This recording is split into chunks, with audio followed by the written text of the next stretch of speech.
If using GenAI is allowed on an assignment your professor gives you, and if you're using these tools to generate text or images, you should acknowledge that in your paper.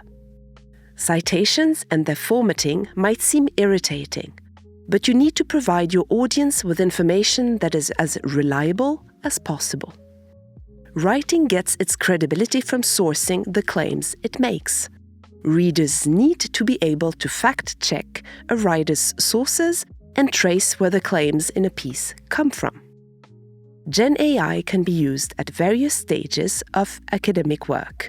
It may be tolerated not to mention the use of these external aids at very preliminary stages of your work, such as searching for references or translating a reading.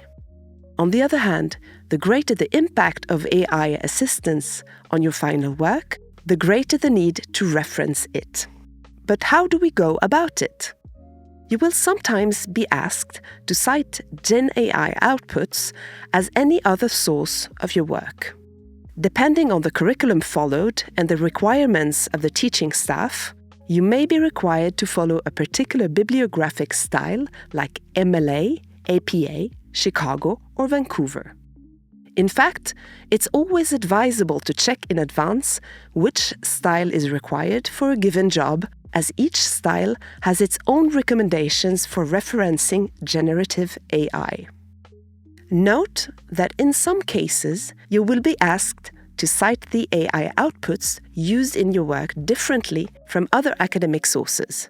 In this case, you have several options you can indicate that this is an AI-generated production. 1. In footnotes. 2. In the acknowledgements section. 3. In the methods section.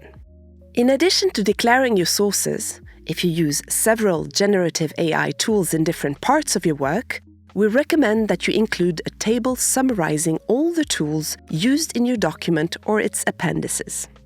This table should list for each tool the use made for it, the prompts given, and even the links to the conversations and parts of the work concerned. Eventually, readers should be able to consult a conversation with GenAI cited in the text. It is therefore recommended to copy into an appendix of your work any conversation with GenAI that is cited in the bibliography of your work.